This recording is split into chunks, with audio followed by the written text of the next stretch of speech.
SIDU is contracting the expansion that happened yesterday the 22nd. Yeah, the underlying trend is neutral, I think, pretty much neutral. So here you will not see what I'm talking about. It's contracting yesterday's expansion, even though the algo seems to be suggesting that it may still hold that strength up till tomorrow. But the reverse is what we are looking at right now on its 4 hour chart. Let's see. Yeah, before we get into that, I think they were awarded some heavy contract. We covered it yesterday, and they also priced to raise $2.5 million at $1.3. So the stock hasn't even. I think it's going to try to come back all the way to that price in the interim. Yeah, it's a massive. Actually, this happened in midday yesterday before the market. Yeah, midday yesterday. Yeah, it didn't reflect. Okay, well, it wouldn't reflect there. It's started to pull back in that session, so it wouldn't reflect very much on the daily chart. So the extrapolation is saying that it's going to go into a consolidation up till the 30th of July, and it's not indicating that it's going to get a bounce. However, the 40 period moving average is also expected to keep rising to contain any pullback that might happen. The projections are currently saying 0.9461. It's a downward projection. Yeah, momentum equally as well. Expected to keep weakening. Okay, what we can do is just quickly have a look at its market grid, see what it's going to give us in terms of potentials.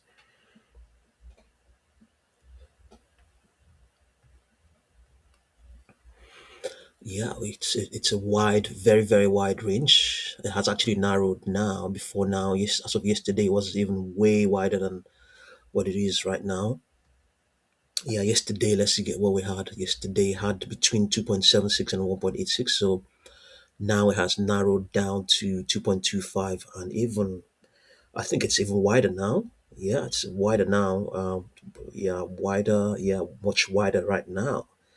It has actually given room for lower prices to print.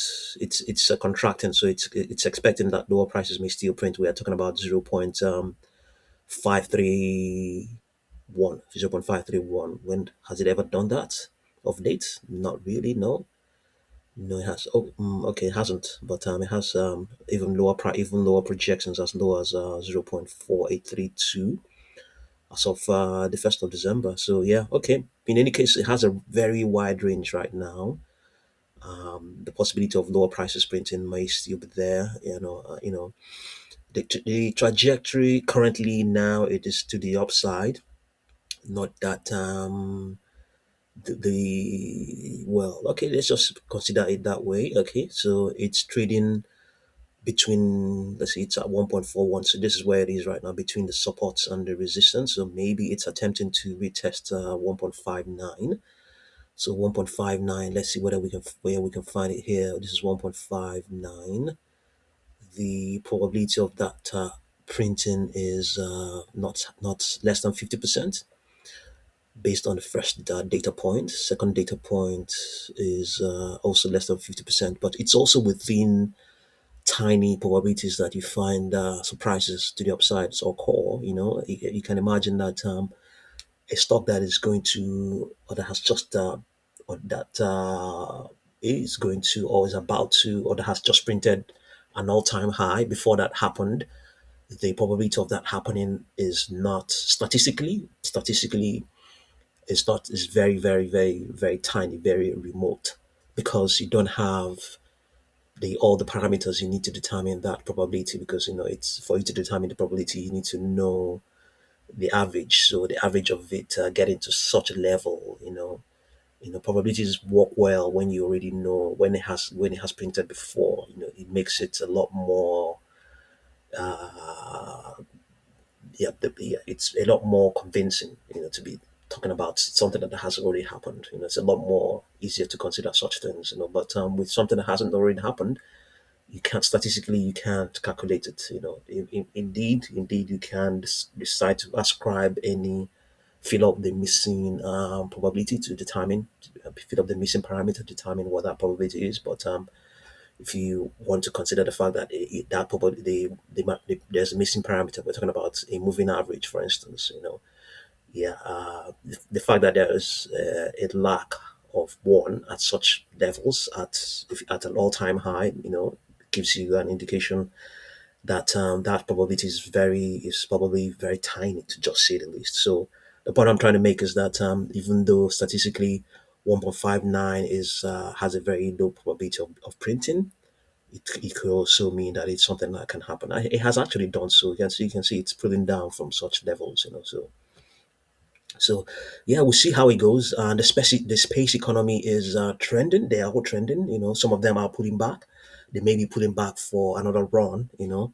Yeah, we'll see. All we can do is also have a look and see what are the sort of things that are associated with SIDU. Floats and short interests and those sort of stuff. So yeah, you can see here I got that award. I think the news came out yesterday. Yeah, yesterday or even probably in the weekend. So okay, short interest is around 8%. Yeah, not very small, but it's still something. Float is 35 million. And what do we have in terms of volume? Okay, this is the average volume, so you can see what I mean. Sometimes you can have a float of 35 million, but what is usually traded is around 10.18 million. Yeah, so it could even be less. So out of that 35 million, you may find out that is actually maybe a fraction of those that are active. So a fraction of those are held by active traders, active investors. So the much of all of that may still be in the hands of passive investors. So, but in any case, we'll see. Even this 50 day average volume, it just gives us an indication. But it could even be less. It could be the volume that is available, that is traded, that is really actually available, could even be less than this 10.18 million. But we'll see. So it's down 37.99%. Volume is so far approaching. It definitely going to approach it's a 50-day average. So volatility historically very high. So yeah, let's see how all of this will pan out. And thank you very much for watching this video.